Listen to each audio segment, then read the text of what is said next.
बिस्मिल्लाहिर्रहमानिर्रहीम। अस्सलाम वालेकुम व्यूअर्स, मैं हूं खालिद महमूद और आप देख रहे हैं मेरा यूट्यूब चैनल एजुकेशनल हब।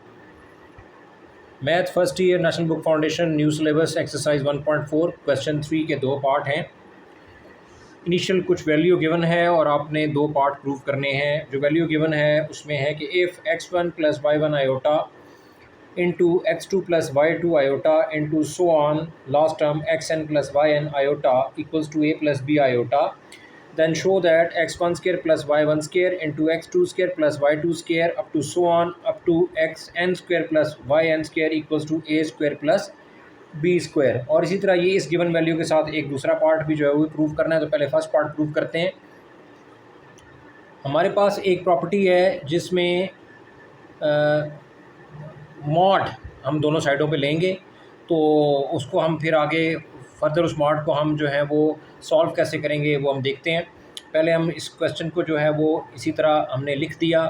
उसके बाद दोनों साइडों पे हमने मॉड अप्लाई कर दिया, यानी ये लेफ़्ट पे जो टर्म्स हैं ये लिखें, शुरू में मॉड का सिंबल और लास्ट पे भी मॉड का सिंबल लगाएं। इस तरह राइट साइड पे a प्लस बी आयोटा के साथ ही मॉड का सिंबल लगाएं। अब हमारे पास एक प्रॉपर्टी है कि z1 z2 product mod equals to z1 mod into z2 mod. तो इस चीज़ को सामने रखते हुए हम इन ऊपर वाले तमाम टर्म्स का मॉड जो है वो अलग अलग कर लेंगे। यहाँ पे भी ये मल्टीप्लाई हो रहे हैं और मॉड अलग करके भी मल्टीप्लाई होंगे। तो x1 plus y1 iota mod into x2 plus y2 iota mod up to so on xn plus yn iota mod equal to a plus b iota mod. Mod का मतलब ये है कि आप रियल टर्म और का स्क्वायर और imaginary term का स्क्वायर लें, सम लें और अंडर रूट ले लें। तो यहाँ पे हम x1 का स्क्वायर लेके प्लस आयोटा के साथ y1 उसका स्क्वायर लेके root, second term x2 square plus y2 square root up to nth term xn square plus yn square root, और राइट साइड पे a square real plus imaginary term b square under the root. जो terms अलग अलग under root में multiply हो रही हैं उनको आप एक अंडर रूट में ला के मल्टीप्लाई कर सकते हैं। x1 square plus y1 square into x2 square plus y2 square up to xn square plus yn square whole under root equal to a square plus b square whole under root. जब आपने ये under root ख़त्म करना है तो आप दोनों साइडों का स्क्वायर ले लेंगे। तो taking square root of both sides, दोनों साइडों का स्क्वायर ले लें। लेफ्ट पे ये टर्म्स लिख के रूट लिख के ब्रैकेट और बाहर स्क्वायर, राइट पे भी स्क्वायर रूट और बाहर स्क्वायर, ये स्क्वायर और रूट कैंसिल, यहाँ पे भी ये स्क्वायर और रूट कैंसिल। तो जो रूट के बगैर आपके पास टर्म्स बच जाएंगी वो x1 square plus y1 square into x2 square plus y2 square up to xn square plus yn square, इन तमाम का प्रोडक्ट इक्वल हो जाएगा a square plus b square के, और यही आपने प्रूव करना था। इसी क्वेश्चन का सेकंड पार्ट के शुरू वाली वैल्यू आपको, ये टॉप वाली वैल्यू जो है ये आपको गिवन होगी, और सेकंड पार्ट आपने क्या प्रूव करना है उसको देखते हैं अभी। तो सेकंड पार्ट में है कि summation r varies from 1 to n tan inverse Y are over x r equals to tan inverse b over a plus 2k pi where k belong to z। अब इसमें x1 plus y1 iota into x2 plus y2 iota up to xn plus yn iota equal to a plus b iota. हम ये काम करेंगे कि हमने tan inverse में चूँकि वैल्यू निकालनी है तो हम दोनों साइडों का आर्गूमेंट ले रहे हैं।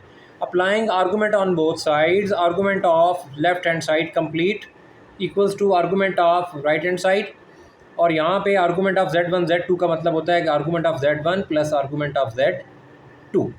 तो इसमें मैं argument of first term x1 plus y1 iota plus argument of second term x2 plus y2 iota plus up to so on plus करके लास्ट पे प्लस करके argument of last term xn plus yn iota equal to argument of a plus b iota. तो यहाँ पे मैं तमाम के ऊपर तमाम कम्प्लेक्स नंबर पे आर्गूमेंट अप्लाई करूँगा। ये tan inverse y1 over x1 plus tan inverse y2 over x2 plus up to so on tan inverse yn over xn is equal to tan inverse b over a, और उसके बाद ये 2k पाई जो है वो period इसने यहाँ पे ऐड किया है। जो सोल्यूशन है उसमें 2k पाई नज़र आ रहा है। वैसे मेरी समझ के मुताबिक जो tan है उसका पीरियड जो है वो पाई होता है, तो यहाँ पे मेरे हिसाब से k पाई आना चाहिए, लेकिन बहरहाल यहाँ पे इसने 2k पाई लिखा हुआ है। तो मे बी के सम जब कभी सोल्यूशन किसी टाइम पे ये बुक जो है इसकी आए तो इसका सोल्यूशन जो है करेक्ट हो जाए। तो summation r varies from 1 to n tan inverse y r over x r, ये समीशन हमने ले लिया। अब राइट साइड पे ये tan inverse b over a plus 2k pi where k belongs to z। ये जो समीशन हमारा हुआ है इसको अगर हम ओपन करें, यानी अगर हम r की जगह 1 लिख दें तो ये हो जाएगा tan inverse y1 over x1, और समीशन का साइन अगर रिमूव हो गया तो इसकी जगह हम प्लस लिखेंगे, ये बन जाएगा tan इनवर्स वाई आर की जगह 2 लिखेंगे तो y2/x2 प्लस इसी तरह आर की जगह n लिखेंगे तो yn/xn। तो समीशन को ओपन करेंगे तो ये वैल्यू बन जाएगी और इसको कंबाइन करेंगे तो summation R varies from 1 to n tan inverse Y are over x R आ जाएगा, जो कि इसके इक्वल है। अगेन मेरी ये सबमिशन है कि ये 2k पाई के बजाय k पाई होना चाहिए, क्योंकि tan का पीरियड और cot का पीरियड जो है वो पाई होता है। सो आई होप कि किसी टाइम पे जो है वो ये इशू जो है वो कहीं रेज़ होगा, और जो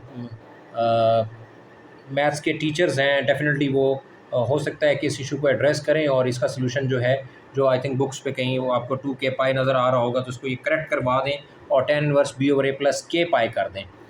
मेरे हिसाब से ये 2 जो है वो यहाँ नहीं लगना चाहिए। तो अब तक के लिए इतना ही। इंशाल्लाह अगली वीडियो में बहुत जल्द मुलाकात होगी, तब तक के लिए अल्लाह हाफ़िज़।